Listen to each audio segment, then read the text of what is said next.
Okay, sorry everybody, I'm late. And we changed the time. I hope you all got the message. You know, got called to the office. We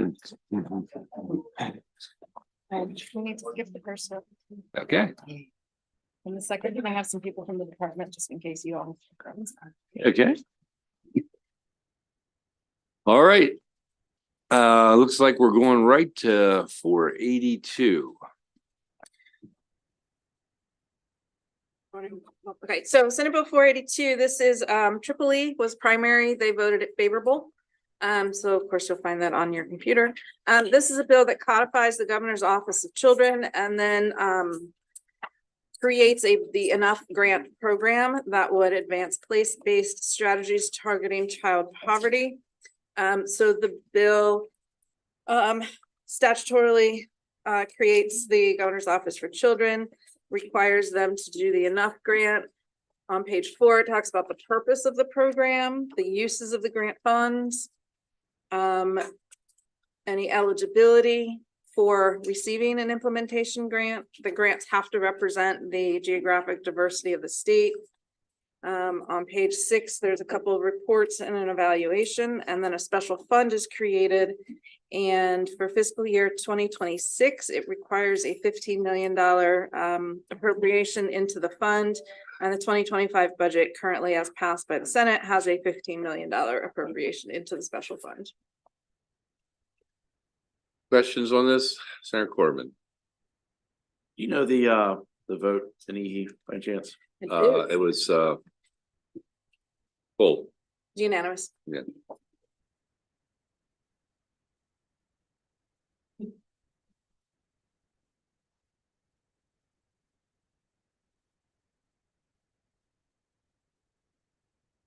It's a big tent in the Republican Party. In Triple E. All those in favor? Aye. Opposed? Yes.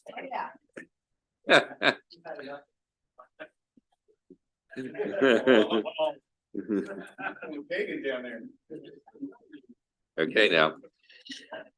Let's move on to 577.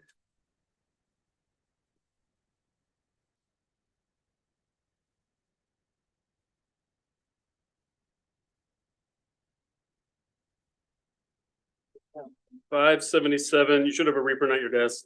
As introduced, the bill would have created a income tax checkoff for people to become organ donors. You have amendments before you. There were some concerns about some operational difficulties with implementing a tax checkoff. And so instead, the bill strikes pretty much all the provisions as introduced and instead requires the comptroller to implement procedures to offer individuals filing their Maryland income tax return electronically the opportunity to register to make an anatomical gift in accordance with the Anatomical Gift Act.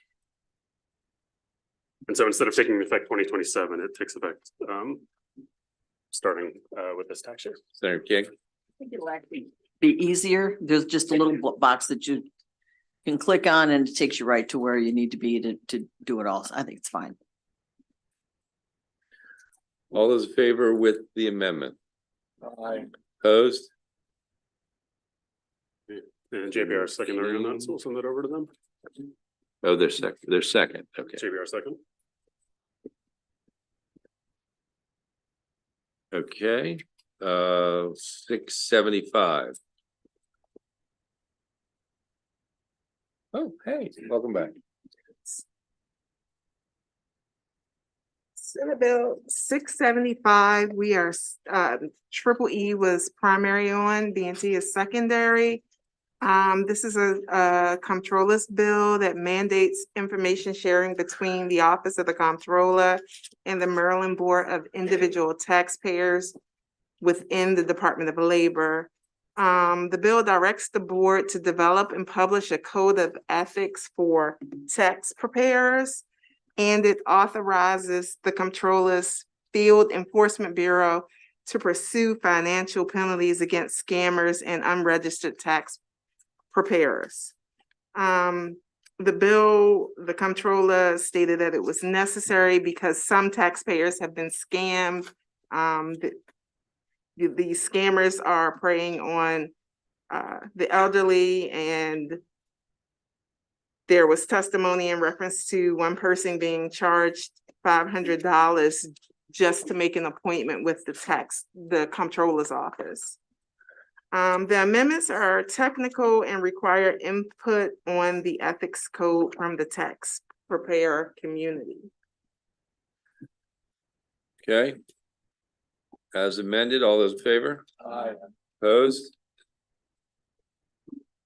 699.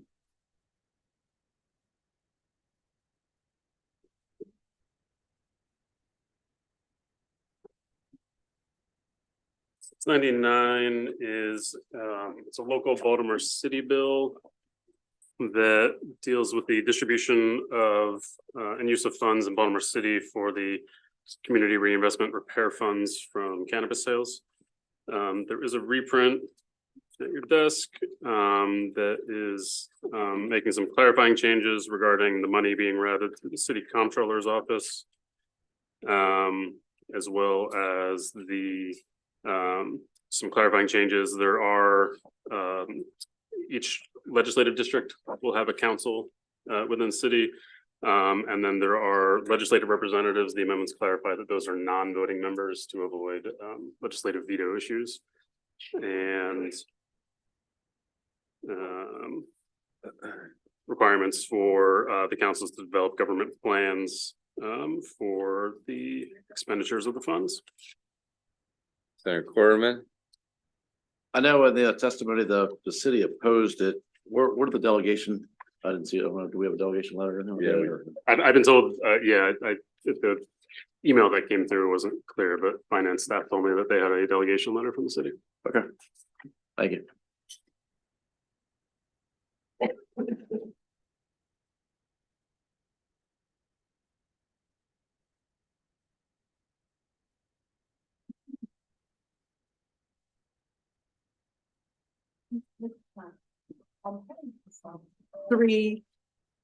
Line 3, it says there is an equitable community investment council in each state legislative district, In Baltimore City, just for Baltimore. just Baltimore City.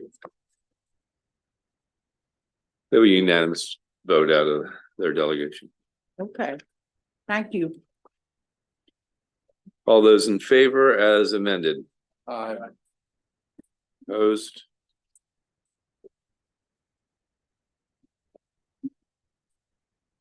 $703.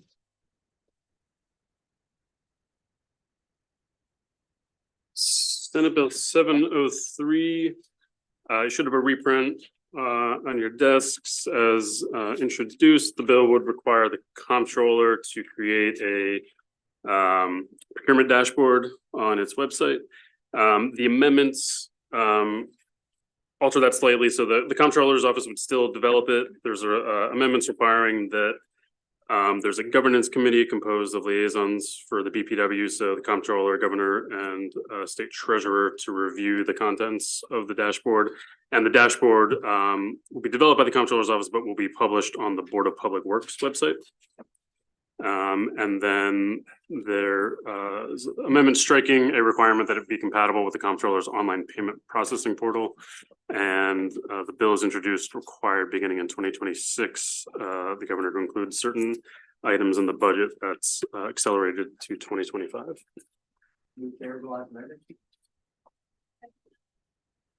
All those in favor? Opposed? Senator Zucker.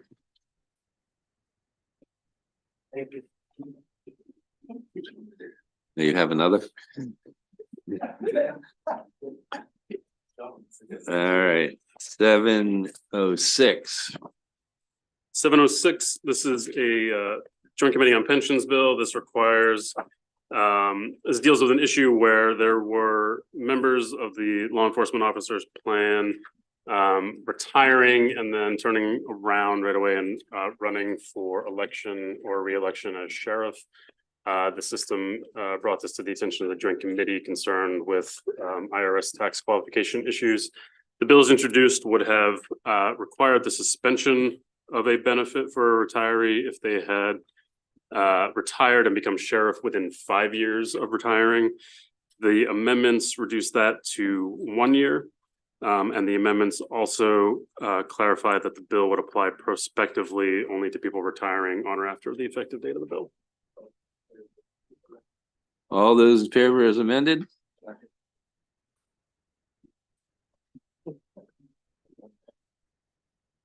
Jackson, thank you. 784. A thick file.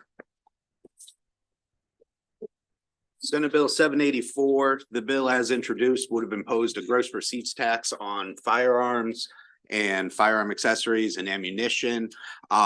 You should have a reprint in front of you. The reprint in front of you takes the gross receipts tax, turns it into an enhanced sales tax. So instead of creating a whole new taxing structure within the code, or this would be administered through the sales and use tax at a higher rate than these items are currently taxed at. So this would impose an 11% sales tax on those three items that I just identified: the firearms, the firearm accessories, and the ammunition.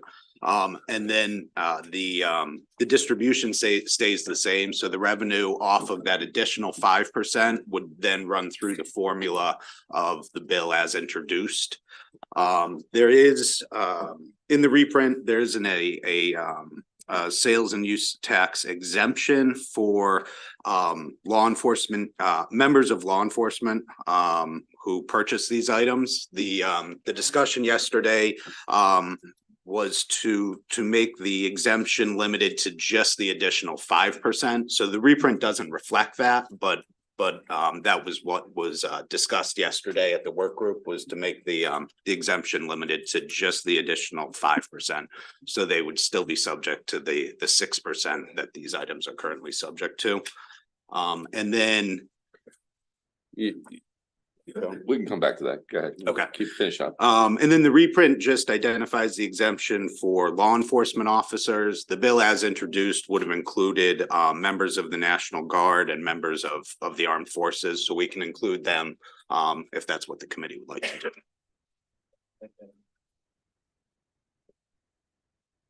Senator Jennings. The discussion also was to limit it to use for their job.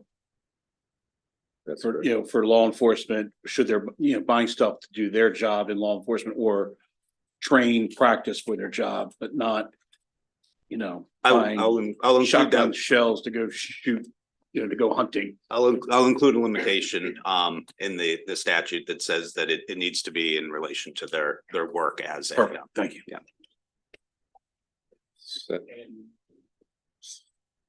Senator Roosevelt. Yeah, thank you. I got a couple of questions. One, is the amendment on switching from the gross receipts tax to sales tax means the revenue raised is cut in half more or less? They're two different taxes, so I'm not sure how the relationship is, but yes, the numbers do work out to. We had a fiscal note writer ran the numbers, and it works out to, I believe, right around 11 million, 10.4. Okay, so it basically cuts it in half more or less. So, and is the money going to the same place? Correct. As it was in the original bill, just less. Correct. Gotcha. And that's that question actually related to what Senator Jennings was asking about. And I don't know the industry. Do law enforcement officers or National Guard or others buy their own weapons and their own ammunition to do their job? So please. This is more related to training. And for retirees, we have to keep certification up each year. So those of us who are retired, we train. We literally go to the range and in order to keep your certification to be able to carry a weapon and all those things. I see. Okay, thank you. Thank you. And I'm just waiting for the moment to do the amendment. That's right. I think it's weird. For National Guard and Armed Forces. Go ahead. You got it? Because you're voting on the amendments that the reprint, and so that was just a decision point left. Okay. So we can we can include that as if that's where the committee is. Yes, and I think there's proper identification is going to be needed through this process, correct? Yeah, that's going to be left to the comptroller to administer through. Badge, yeah. Yeah, Absolutely. they can, the comptroller's office can do that through regulation. We Gotcha. have lots of exemptions, and the comptroller's office has ways to enforce those Gotcha. exemptions that I don't think we need to specify that in the Gotcha. statute. Cool, I'm thank you. looking at the comptroller's office. Good to see you back. I just wanted to follow up on what, thank you, Mr. Chair, on what Senator Jackson was alluding to. Under LEOSA, the Law Enforcement Officer Safety Act, right? If you, you're carrying a gun because you worked as a policeman for 30 years and some of the things that happened to you while you were there, you are required to qualify every year with that firearm, right? And I would think that should be covered for all the retirees if they're carrying under LEOSA.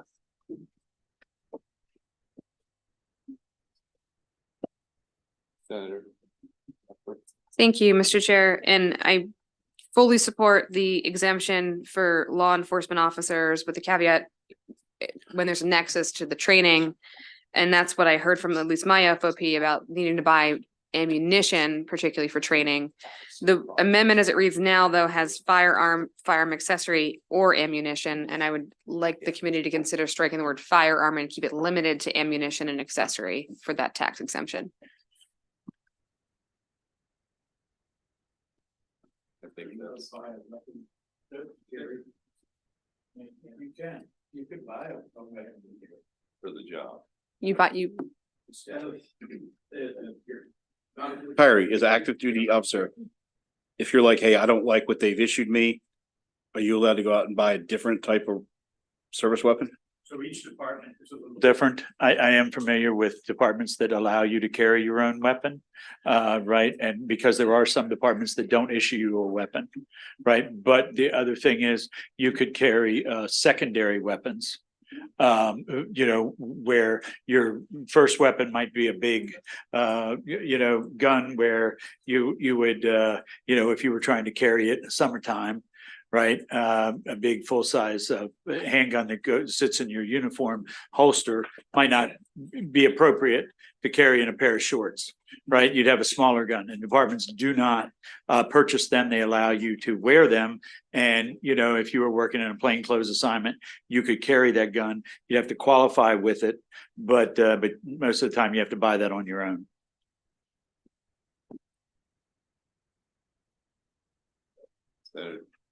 Senator Jackson. Yeah, I just want to, we don't want to muck things up too much, but for the off-duty folks, not every law enforcement officer retires and carries the weapon that they retired with. When you're on the job, you get another weapon, but you have to qualify.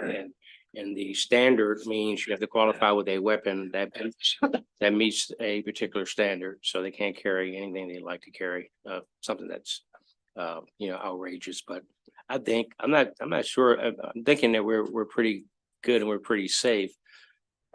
But for your, I don't carry the same weapon I carried when I was on the agency. I have another weapon, but it qualifies through LEOSA. So as long as it qualifies. Thank you, Mr. Chairman. I would echo the sponsors' concerns. I mean, it seems to me we're going down a slippery slope if we're allowing multiple purchases of firearms by law enforcement, and they're using it, one day a year. It just seems to me that this is a slippery slope, and it's much cleaner to exclude them. I mean, they have it, right? They have at least one firearm that's issued by their place of employment. And it seems to me that they would potentially purchase many more that would be exempt. And I don't think that's what we're after here. So I think that might have been out of context.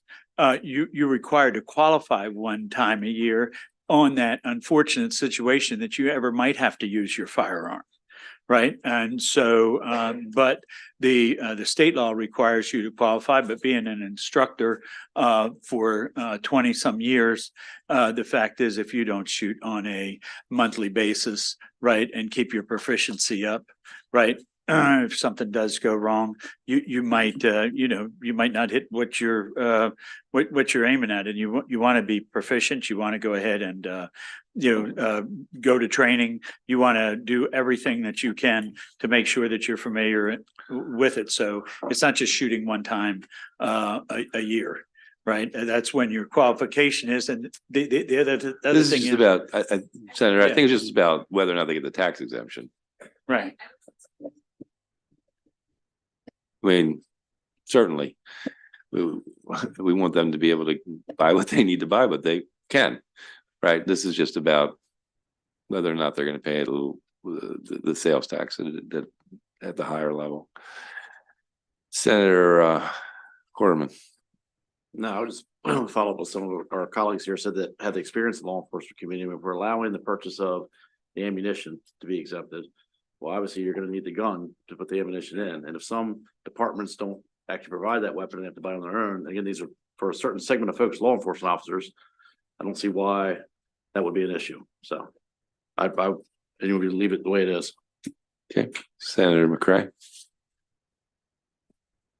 Thank you, Mr. Chair. I was just trying to get an understanding. On page 4, it references Dorchester County's Economic Development Fund.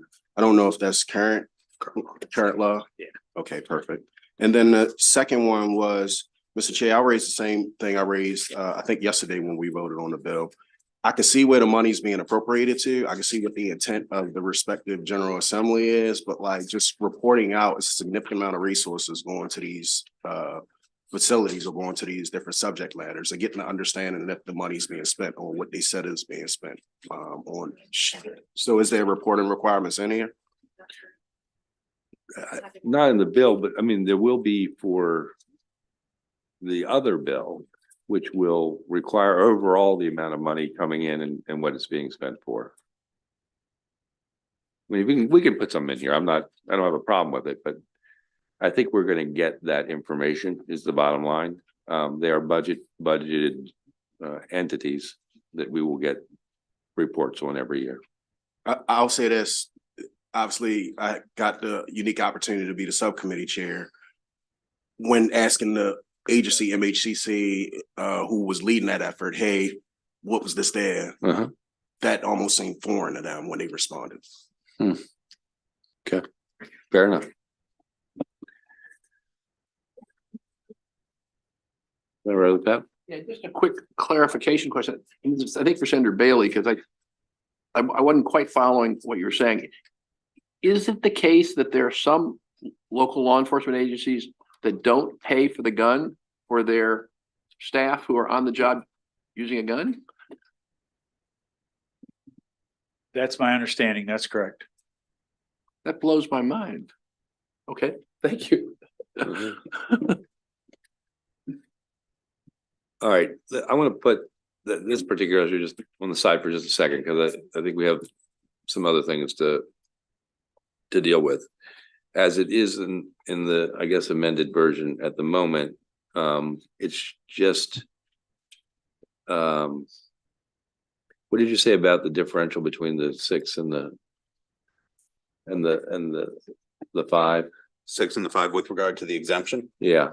So the discussion yesterday was to provide the exemption on the additional 5%. Right, and so they're currently being taxed. Yeah. And so I want to revisit that. I'm worried about that being clunky.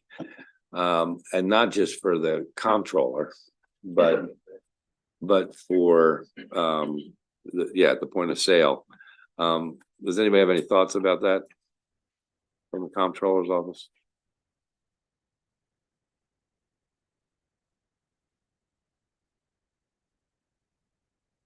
Good afternoon, Justin Hayes, Deputy State Affairs for the Comptroller's Office. Just wanted to say that we had sent some technical corrections on this point earlier, and we're happy to walk through those. But I believe that would address the clunkiness, as you said, Mr. Chair. I mean, is it just the gist that it would be a lot easier if that was just granted on the full amount? I think it's simple enough to work it out so that only sales and use tax, the 6% applies to those sales for law enforcement. We can strip that 5% away fairly easily. But at the point of sale, is that going to be something that's going to be easily, I mean, are they going to have to like, well, if they're, I presume have electronic computers and stuff, I guess they can set it up in a certain way, but I mean, isn't it a little clunky? Each of the retailers would be the ones that would have to administer that, so I can't speak to what the retailers would do at point of sale. Right. But for our purposes, it does not make it all that Your clunky. purpose, right? Yeah. Senator? I don't sell firearms, but I have a point of sale system in our business, and I would agree, it would be challenging to do that. Because right now, I mean, with just 6%, 9% with beer and alcohol, if you had to bifurcate, take some of it out of it, yeah, it would be a little bit of a challenge. Yeah, I mean, I'm inclined to not make this a problem and burdensome on the dealers necessarily, from this standpoint. So I think we should, does anybody have any comments about that? All right, so we'll amend that. The exemption on the full 11%. On the full 11%. And so all in favor of that amendment? Opposed? Okay.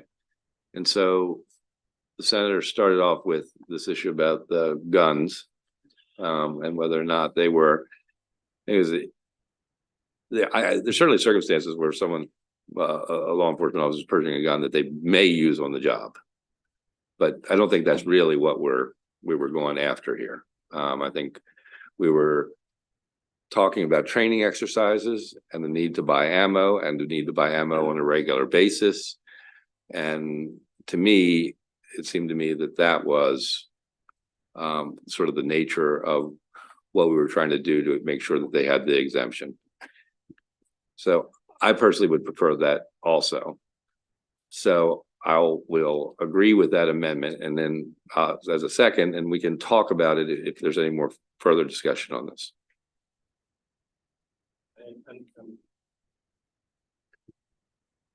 I'm good with that as well, Mr. Chairman. Sure. So we're talking ammo and accessories. Yes. Okay. So on that amendment, all those in favor? Aye. Opposed? Okay, we got 4. Okay.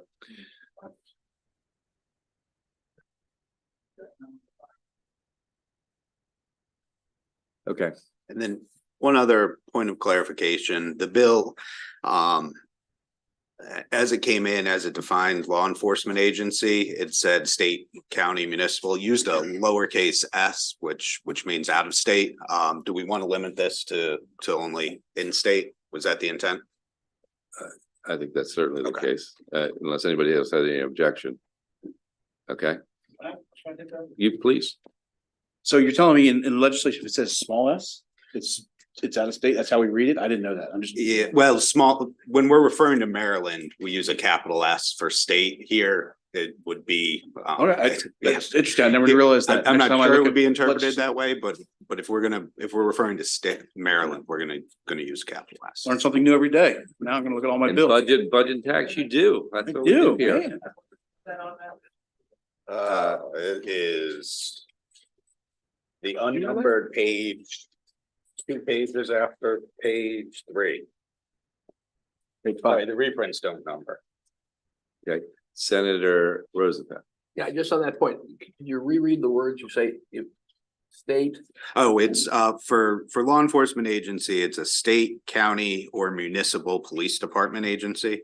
Police department or agency. So my question is, how does that deal with the park and planning police? How does it deal with Omada police? How does it deal with University of Maryland police? Those would all be, They covered those by would all one be of those included. categories? Yep, and the sheriff's office is included and federal law enforcement agencies are. Okay, thank you.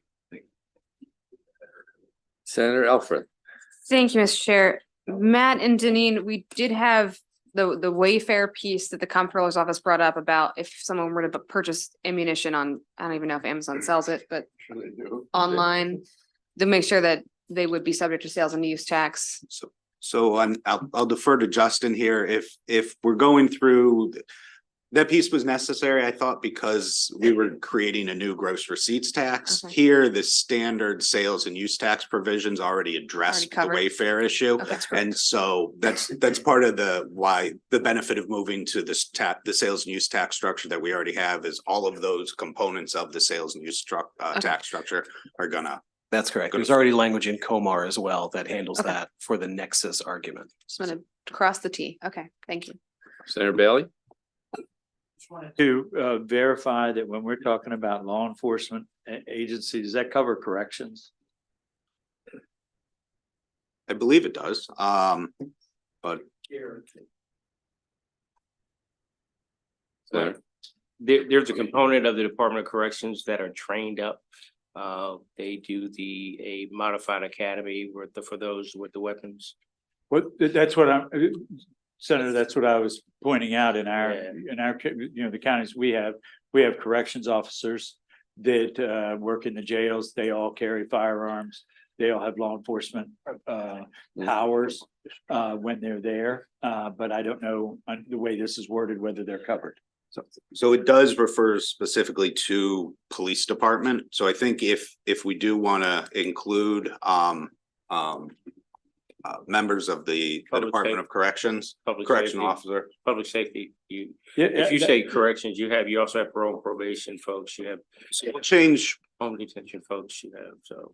why don't we change police department to state county? municipal law. Public safety Public safety. officer would cover corrections and Cover everyone. and it would actually cover parole and probation officers. It would carry, I think it would cover everybody that carried a firearm, unless Senator, you have a better. I'll tell you what we can do. That's the concept I think we're all good with, yes? Yes. We'll make sure that Matt looks and finds the right language to cover it. If it's not a term of art somewhere in the law already. So Right. I modified the definition of law enforcement officer that was in the public safety article. And one of the components of the definition of a law enforcement officer was that they're authorized by law to make arrests as a member of their law enforcement agency. So we may need to modify that. I'm not sure whether our correctional officers are authorized to make arrests. They actually are. When They you are. go to a Okay. regional processing site, you are under arrest, and it's correctional officers who are Right. manning many of those. But that also, it's funny you say public safety article. I'll talk to you about that offline, but Mr. Chair, there's also with state police sanctions all the security agencies in the state. And so Matt, as you're doing your research, if you kind of find that article that includes those special police officers, they're called special police officers, but they're security officers that are allowed to carry weapons as well. So it should be under the same article. Okay, we want to include security officers. I mean, they're. Or what, I don't know. explain what a security officer is. Well, they're special police officers. So, the Model Heights police folks that come in, and there are some other folks across the state that have those. But I defer to the sponsor of the bill, but they are sanctioned by the state police to have to carry weapons on the properties that they secure. So not wanting to muck it up, but need to make sure we know who we're talking about out here with these weapons. So. Well, again, just very clearly, this is really about a tax exemption on the sales tax exemption. This isn't about changing anything about Gotcha. who can carry a gun and who can't carry a gun. But yeah. And please understand from They do have a training component.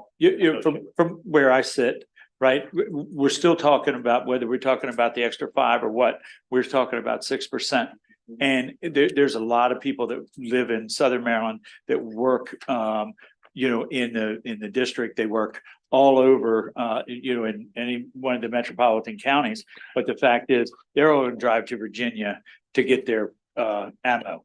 If they're not covered, and a lot of them work in corrections, a lot of them special police officers, the whole thing, we're gonna lose the 6% of taken away from our businesses. That's all I was trying to. So are these, I understand, are these security officers licensed to arrest? Or- On the premise, they're called special police officers. On their that, on a premise? On that premise. And those are the folks that the state police actually sanctions. So I'm fine with personally, we'll just to be fairly broad on that. Okay. Everybody good? Okay, I if I could belabor the point just one more second, and thank you.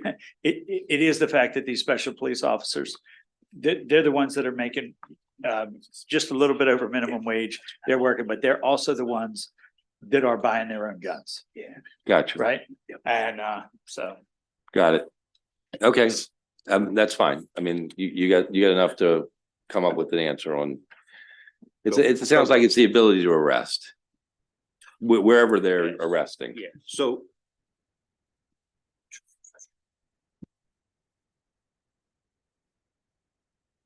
why don't we could just take out the definition of law enforcement agency and provide the exemption to anybody who's authorized to make arrests. I think it's much. It's much more if we're talking about training, the fact is you to carry a firearm in the performance of your duty, you have to train with it, right? So the issue is much more about the fact that they're authorized by the state to carry a firearm in the performance of their duty, whatever their duty is, right? Then I would think that would cover them all if they're carrying a gun, and we're talking about we're requiring them through Maryland law and federal law to keep a performance standard for that firearm, right? And that's what we're trying to deal with. Go ahead. Just to summarize, so we'll say if they're authorized to make arrests and required to carry a firearm in performance of their duties, then they get the exemption. Yeah, that's Okay. fine. That's perfect. Beautiful. Thank you. Beautiful. All right. Anything else on this bill? All right, so we've amended it already, except for that last amendment, and so we're gonna, all those in favor of this last amendment? Opposed?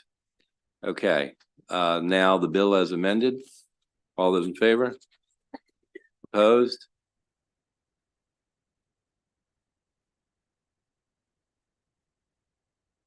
Okay.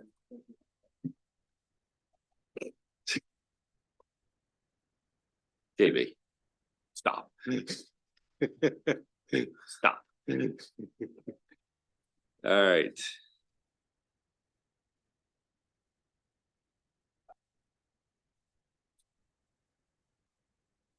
All right. 801.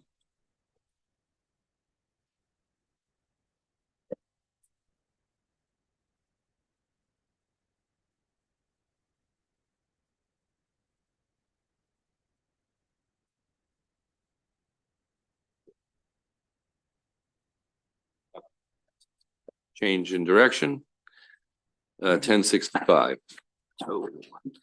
Senate Bill 1065, as introduced, created an annual surcharge on the registration of plug-in electric vehicles and fuel cell electric vehicles. You should have a reprint on your desk that changes around the bill a little bit. I think there was some confusion in the drafting about exactly which vehicles we were just were intended to be included. But so the reprint on your desk would impose an annual surcharge of $150 on zero emission vehicles, and then an annual surcharge of $122.50 on plug-in electric vehicles that are not zero emission vehicles. Hybrids, yes. But they're not the gas hybrids, not the ones that you don't plug in at all. right? They still pay gas tax, that's right, and that's why we didn't include them.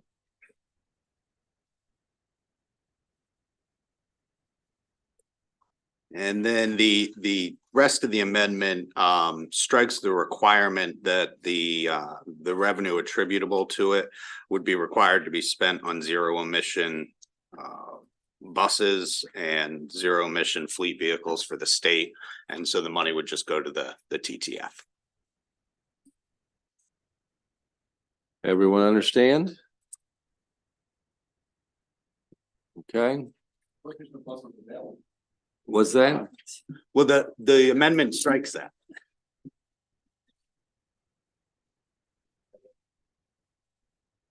Only in winter. All right. All those in favor as amended? Opposed? All right, all right. Very good. You want to take this, Bill?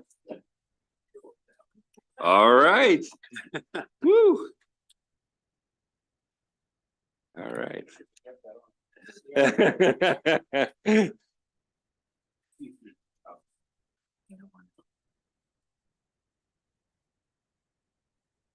Okay.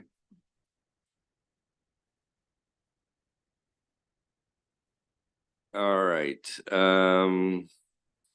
we are gonna move to 880.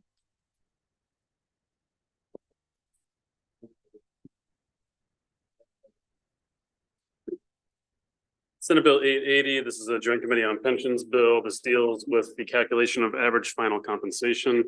Under current regulations, if somebody receives an increase of more than 20% and it's not attributable to a promotion, that gets backed out of their calculation for their benefit.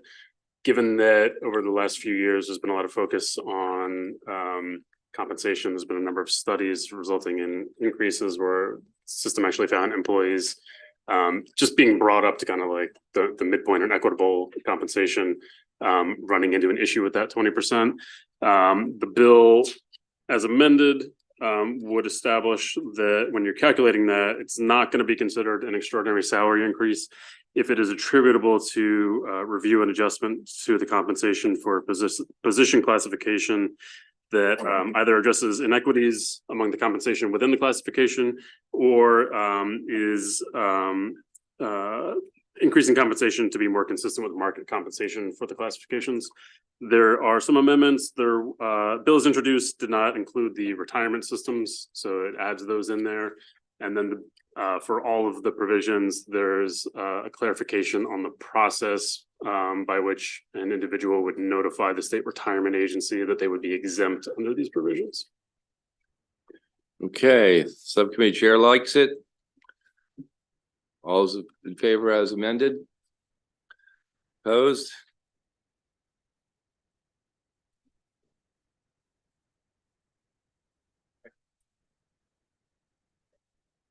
Sure. Because this might come up on the floor, and I want to say we discussed it in committee, but Doug, some people talk about doing a GPS tax, meaning tracking how many actual miles you drive. Yes. I think this is a more fair way of doing it and Yes. easier. Yes, So that's why I suggest we go with how we passed the bill. I think you're absolutely right. We discussed it in committee. Thank you, Mr. Chair.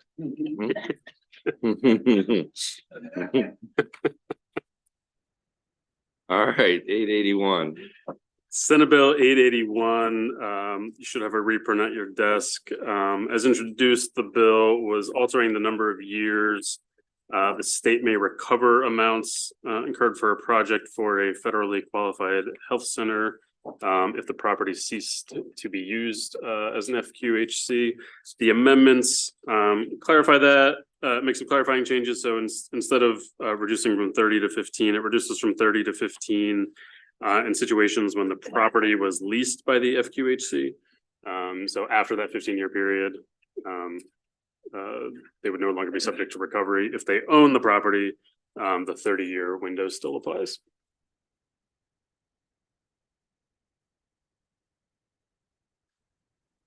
There any discussion on this? Senator Zucker, you like this, huh? All right. All those in favor as amended? Opposed? Okay. 960.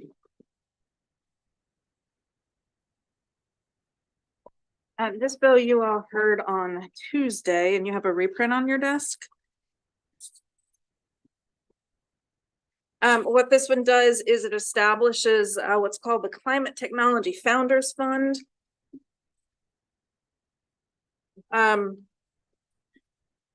So the purpose of the fund is to provide early stage funding for startup companies for climate technologies. The fund would be under the Maryland Clean Energy Center.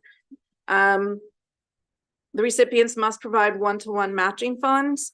In terms of the funding mechanism, well, let's start on page 5, which is an amendment to the bill as introduced. The amendment specifies the allocation of the money in the fund to specific purposes.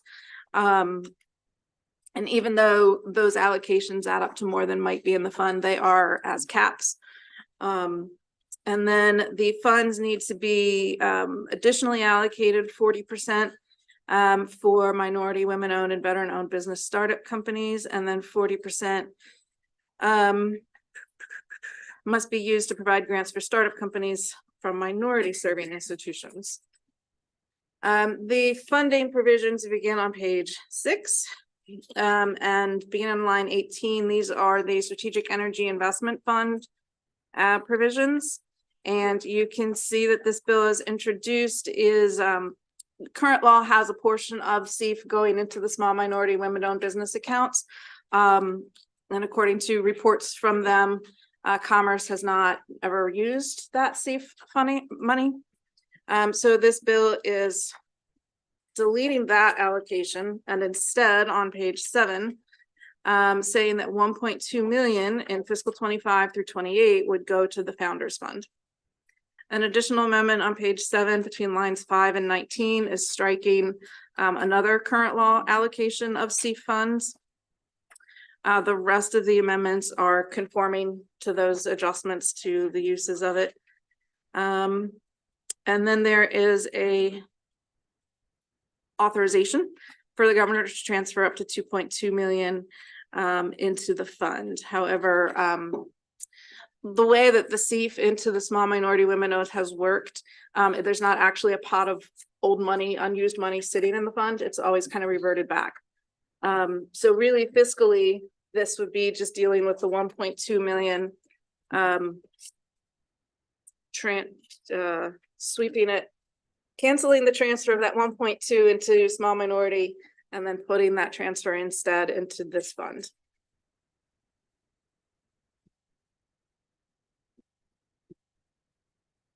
So do we understand the movement on this? You know, we obviously had some discussion this morning about the CEF fund and use of the dollars, the accounting of the dollars. Senator Alfreth, this will be yours, so I want to make sure that you understand and can be able to explain the flow and the usage. I mean, it appears to be usage of things that are just already there, so. Yes, the money, the 1.2 is the same dollar amount that would have gone here, which is now going to this fund under this bill. Okay. All those in favor as amended? Aye. Opposed? Okay.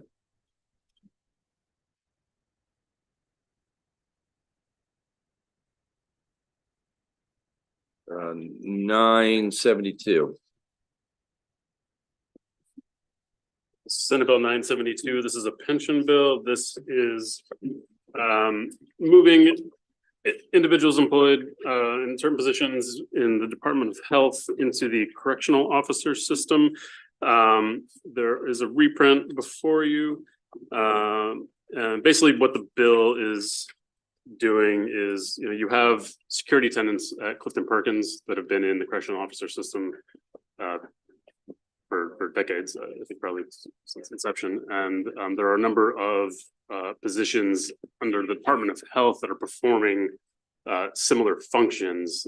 However, they are not included in the correctional officer system. So what this bill would do would move those positions into the correctional officer system.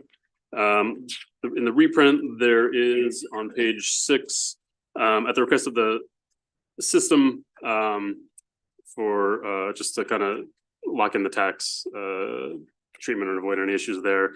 The facilities where the individuals worked are identified in addition to the positions. There were a few additional positions that were left out initially that are being added here. And then for prior legislation, there were, I think it was a security maintenance position, correctional maintenance regional manager from the 2018 legislation is being added just to align that with the original intent. And then at the end of the bill, last year, there was a change in the way the transfers work. So everybody's moved into cores, and people who have that employee system service had the ability to transfer that time in. And they had to do that proactively. Last year, there was a change. The system, after reviewing over a number of years, found that it was always to the members' benefit to move that time into cores. So there is a clarifying amendment at the end of the bill regarding those transfers. Anyone who does not have service before July 1, 2008, their service is just going to be moved in. There's not going to be any contribution deficiency because they've always been at or above the core's contribution rate. Anyone before the service before 2008 potentially could have a deficiency. And so for that cohort, they have a year to opt out of the transfer.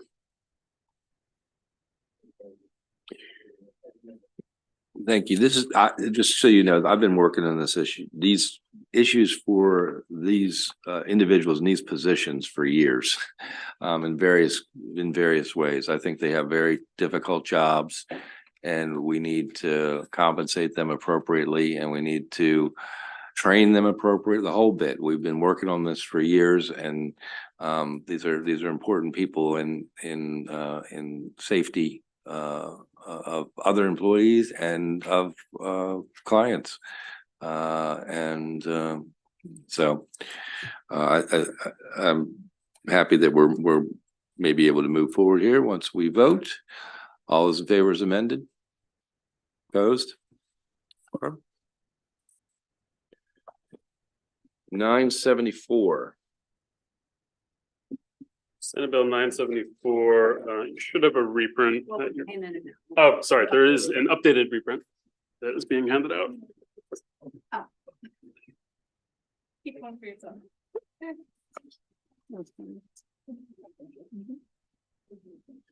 You got that one, Senator. That last one.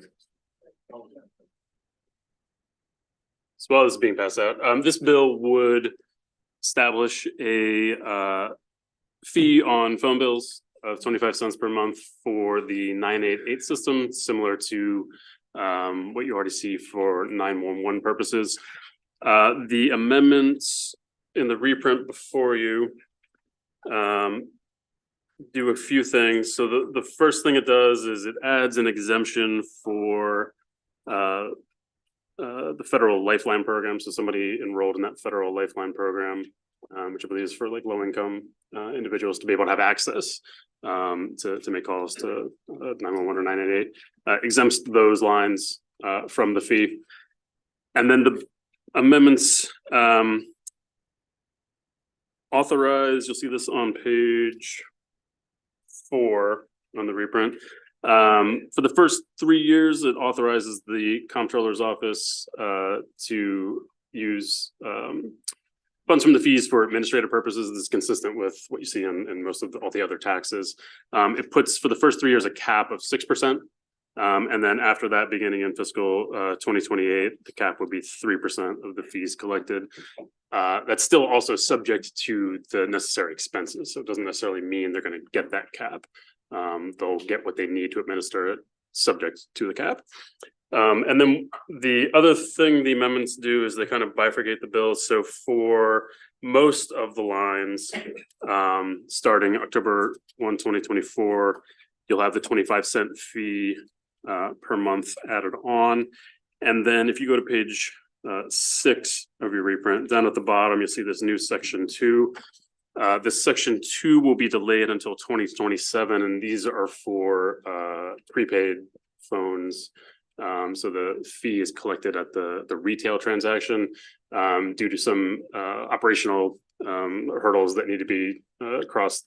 This provision is being delayed, and my understanding is this is a significantly small portion of the revenue generation under the bill anyway. So those are the amendments. Questions or discussions about this? I think we're all pretty familiar. I've probably talked this one to death before, maybe.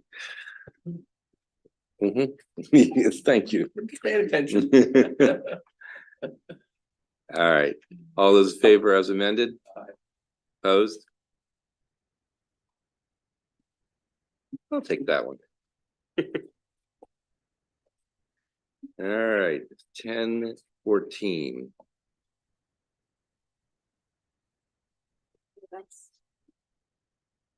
That was supposed to have been deleted from the list. Oh, okay.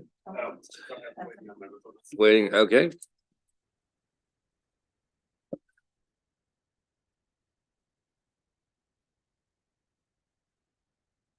$10.77. All right, reprint on your desk. Where the committee left off with this was one question. The question being in current law that it requires schools, public schools in the state to either have a school resource officer or adequate law enforcement coverage.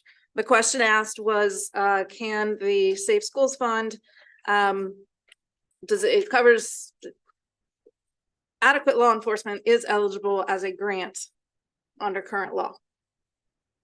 So there is grant funding available. I did try and get like a list of expenditures from that special fund to date and was unsuccessful in that in the time frame that I had. But they are eligible under current law for the same funding as school resource officers. So the bill also So it was current law, but so correct. Where does the bill come in? The bill does not touch that section. Oh. But kind of verbally, I described how the funding would have to change on bill page 3. Your reprint actually shows it in actuality now. So it would maintain the mandate, so maintain the current law mandate of $10 million, but then make any increases in future years as an authorized increase. Right. Senator? Yes, thank you very much. Thank you, Mr. Chair. So what you just said was this. If the funding runs out, let me use Prince George's County as an example. We have security people working in all of our middle schools and high schools. At this point in time, the school system is responsible for paying their salary. So this bill here, tell me, at what point does the county kick in or the state? This bill currently, because you're changing it to authorizing additional funding, not mandating additional funding, maintains current law as to how that's all operating right now. So it becomes a state responsibility? So there's a special fund of $10 million. I was trying to get that answer by getting how that fund has been used to date. And again, they haven't provided it to me yet. So I can't say for sure like how much Prince George's County is getting and those sorts of things. But this bill doesn't change current practice as far as that goes. Thanks. Senator Corman? I think Senator Benson, maybe to add to some of that, my understanding, each jurisdiction does it a little bit differently. Some counties, the county pays for it. Some counties, the school system pays for it. And so it's up to each jurisdiction how they do that. This just makes available grant opportunities available for whoever's paying for it, they can tap in. So if it's the county that pays for it, they could access that. If it's the school board, they could access it. That's all current, how it's always been. So that none of that changes. So does that help at all? Okay.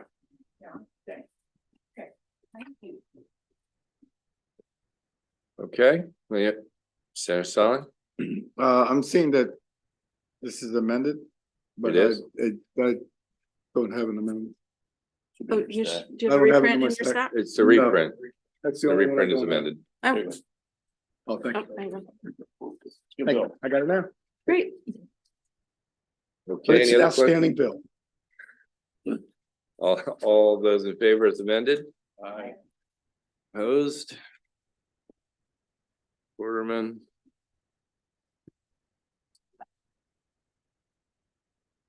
$11.02. That's me.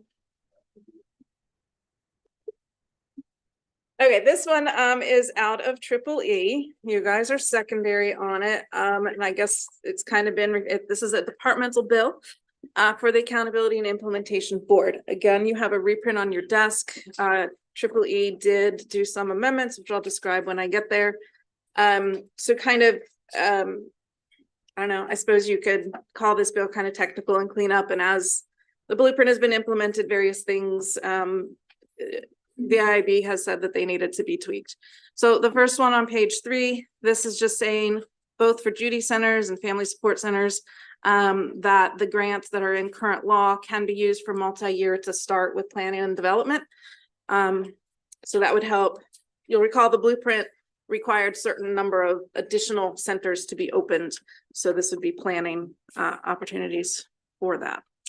Then on page 5, these provisions deal with when the blueprint was initially passed, there were provisions that required the AIB to hire an independent entity to basically study the blueprint and see if it is resulting in you know, the increase in student performance and all of the goals of the blueprint to see if they were being met.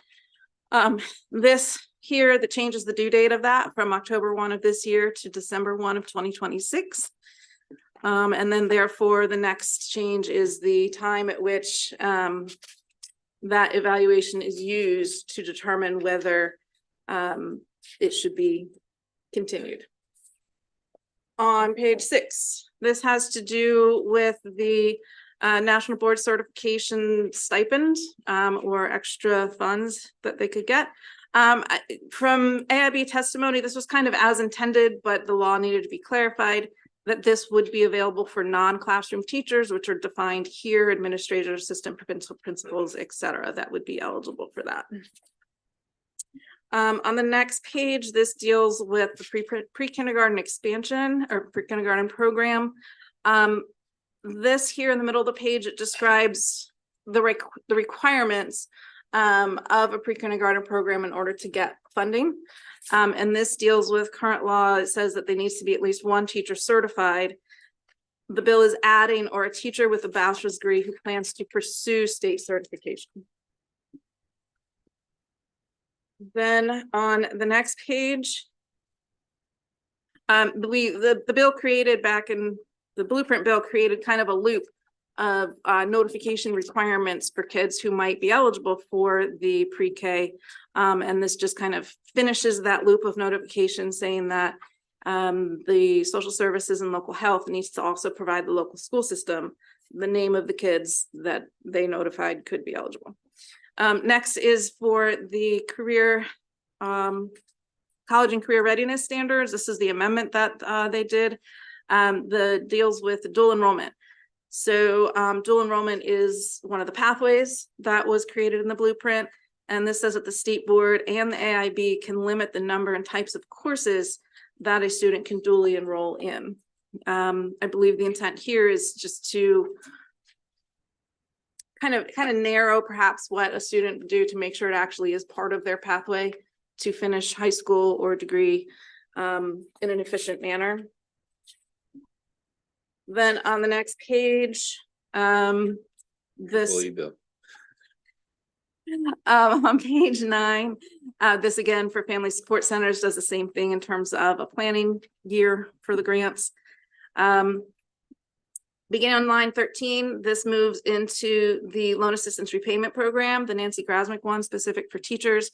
This adds early childhood educators to be eligible for that repayment loan repayment program. And those changes kind of continue. all the way, the pertinent one is on page 12. This is saying an early childhood educator who is employed for at least 2 years can participate in that loan assistance repayment program. Then on page 13 of the reprint, the blueprint established, actually it might have happened the year before blueprint. Anyway, there's a goal that by 2030, 2031, that 45% of high school students have completed a high school level of a registered apprentice or industry recognized occupational credential. By December 1, 2022, the schools were supposed to have kind of established yearly goals in order to reach that. And this extends that for an additional, I guess, 18 months, June 1, 2024. Finally, on bill page 14, these date changes are just conforming with the one that I already talked about, which is the independent evaluation of the program, extending by 2 years. And on the back of the page, they added, this is from EEE, that basically the kindergarten readiness assessment can be completed after October 10. That was a tweak. I do have the reason why they did that somewhere. Bottom line for On my us, computer. that it uses special funds out of the blueprint account, correct? Correct. To make these, whatever movements are needed in all these instances. Yep. And that's our primary interest. Senator Bailey. Thank you, Mr. Chair. I have just a couple quick questions. If we could go back to page 8 and down there under number 4, the State Board and Accountability Implementation Board may limit the number and types of courses that a student duly enrolled in. I know during our subcommittee, we looked quite a bit at the way that the adaptive testing was working. And it sort of looked like, depending on how a child early on in their high school career did on a test, it might actually change the pathway that they have to go towards high school. And I know having 2 kids, one in high school and one that just finished, kids change their mind all the time.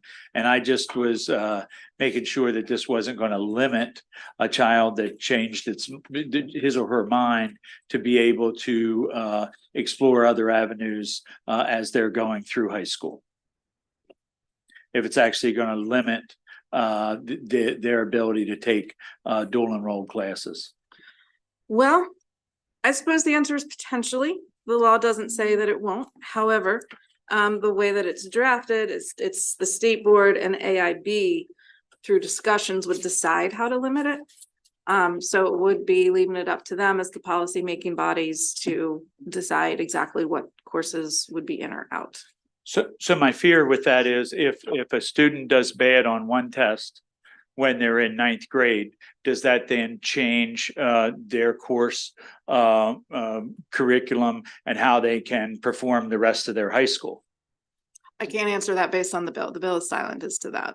So I don't know the answer to your question other than State Board and the AIB it's up to them. Mr. Chair, that is a concern that I have. And we did identify that there were some potential ways with the adaptive testing, and we put some language in the Joint Chairman's report to evaluate that. It would give me some caution with this part of the amendment at this time. Okay. The other question that I had, if I jump back to page 7, where it says on line 19 that if you could explain where it says one teacher with a bachelor's degree who plans to pursue a state certificate for teaching in early childhood education. I thought that we had done quite a bit in that regard to try to increase the elevation of our teachers. And it looks like are we not able to meet the standard that we put in place? This seems like we might be taking a step backwards, and I just wanted a little clarification on that. Yeah, so let me pull up the AIB's testimony, and then I had my own comment. So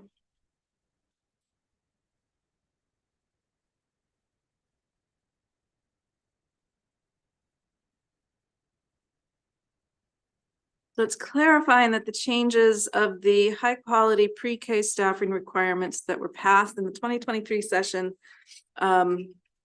also apply to the pre-K expansion grant. Okay, so it looks like this is just conforming. There were a couple different provisions throughout the bill that dealt with pre-K certification. So it looks like this is just one that was not changed when it was changed for the other one. So this would bring those two pathways into conformity. Thank you very much. Yep. Senator Quarterman. Yeah, just a quick question, understanding that a lot of this policy stuff was probably in triple E. What was the Unanimous. unanimous? Thank you. Thank you. Mr. Chairman. A couple of questions. One is, I gather there were no amendments in Triple E, right? It just as the bill came in? No, the amendments are in the reprint. Okay, that's what I'm trying to understand. What were, We didn't make these. no, I understand. Yep. Do you have the reprint? I have the reprint right in front of me. Okay. So all the things you described were in fact amendments that Triple E made to the bill that came in. I walked through the entirety of the bill and also mentioned the amendments in it. So I described the bill as it stands now under the Triple E amendments. I know that. What I'm trying to understand, what were the Triple E amendments? Okay, so the amendments are on page 8. That deals with the dual enrollment I see. provisions. Okay, And then also on the. They do what? And then there's a special section at the end of the bill which dealt with the KRA timing. so those are the only amendments that Correct. they adopted. And so the dual enrollment, I sort of share Senator Bailey's questions at least about it. What was the rationale for it and where did that sort of come from? That wasn't in the original bill. It was not. I I just have information like a talking point that was used downstairs. It says there's basically a mismatch in the law regarding funding of the pathways and the authority to limit the students.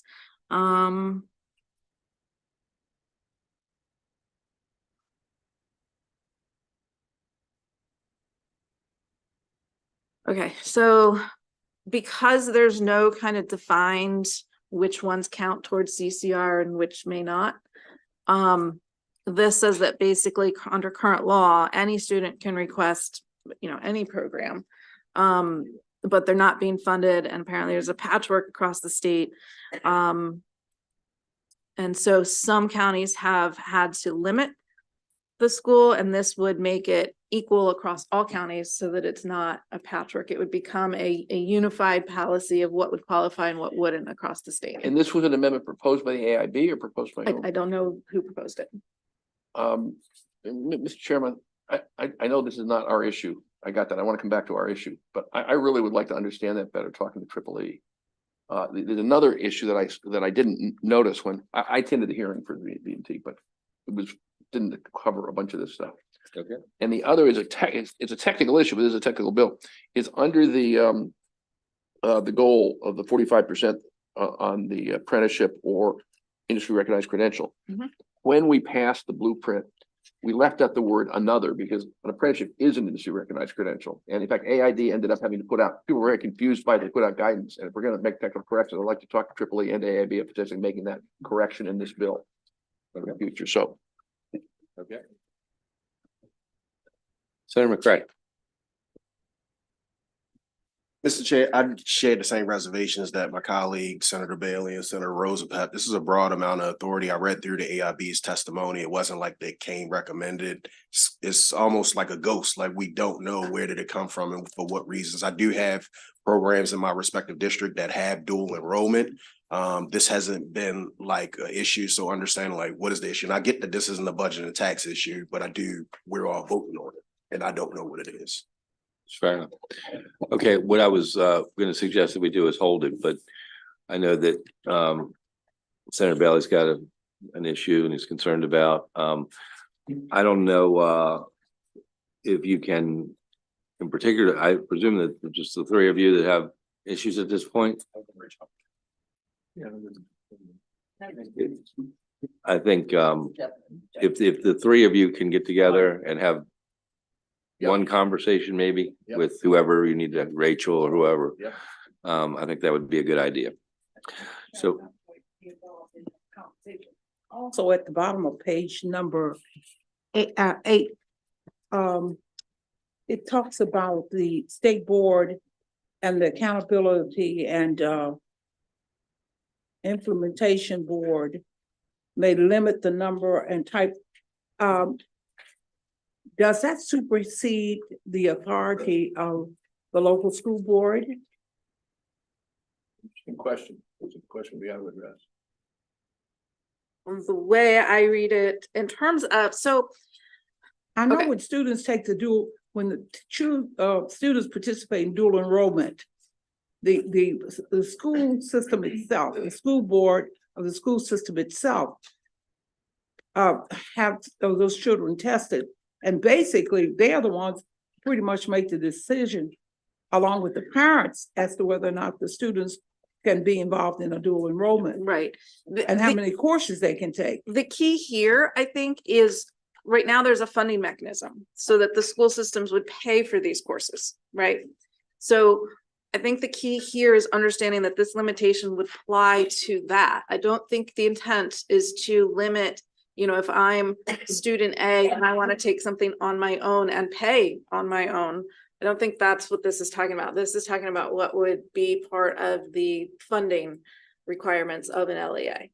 So if the courses are aligned with the CCR and aligned with whatever the end goal is for that child's, graduation, career, et cetera, then that would be likely considered to be part of CCR, thus eligible for the funding. And I think that's part of the attempt here is to, if you want to go take your own courses that aren't aligned, that's fine. I don't think the intent is to stop that. But to your point, I have no more information other than what's drafted in here in terms of they may limit it. And I think that was part of the discussion that the other senators said that they would have. okay, so we're gonna hold this. I'm gonna suggest the four of you or whoever else, maybe the subcommittee chair, Erica, I think maybe a good plan might be to get on a Zoom with everybody, maybe in the conference room.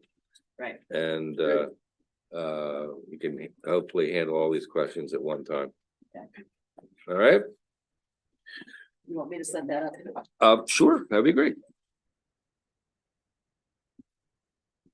All right, 11:05.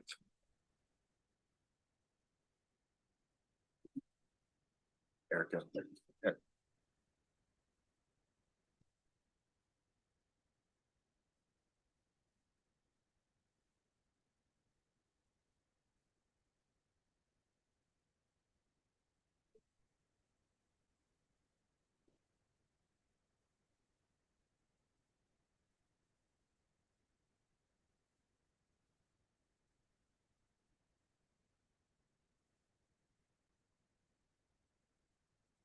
This bill implements an awareness campaign about individual income tax credits. The comptroller is to identify underserved individuals and encourage them to apply for those credits. The bill requires the governor to include $300,000 in the budget for the awareness campaign. And there is one amendment. The amendment makes just technical changes.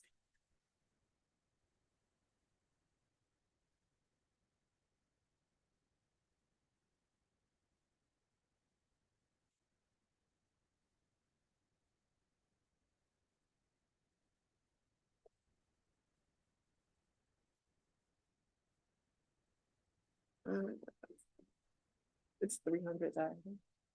And then 30, no, this would be. Okay, as amended, all those in favor? Opposed?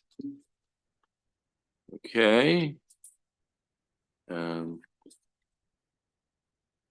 Hellman.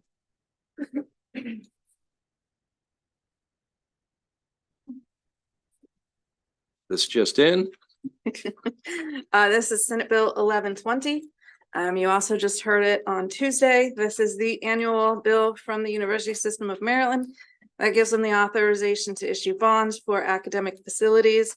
In particular, for this year, it is $5 million for College Park and their infrastructure improvement efforts, and then also $25 million for the system-wide facility renewal projects that they select every year. This is the SAC recommendation bill that we use every year. State it. Second. All those in favor? Opposed? Senator Zucker. Okay, anything else? All right, good job today, everybody. It's all good. Big day. What's that? Excuse me? Yeah, those are holds. These will be on the floor. Usually distribution tomorrow. So there's almost inevitably going to be 2 tomorrow and 2 Friday. Okay, so I think we can do distribution in the morning and second reader in the afternoon. Maybe second reader.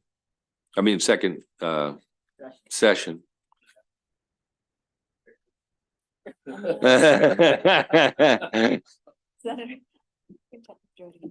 We could special order. This is so that you're until you're available. Average vehicle is 20 miles per gallon nowadays. Yes. Federal Highway Administration said Marylanders drive 13,490 miles per year. 481 gallons consumed at Maryland gas tax 47 cents. So the average Marylander should be paying 2.6 per year gas tax. That is exactly right. And so for the 2 years, it would be 400 and would you say 226? 226 on the day. So it'd be 450 for 2 years, and that's why we came in below that. Interesting enough, there was a lot of interest in that, and making sure that it was as close to right, but I didn't want it to be overwhelming either. But yeah.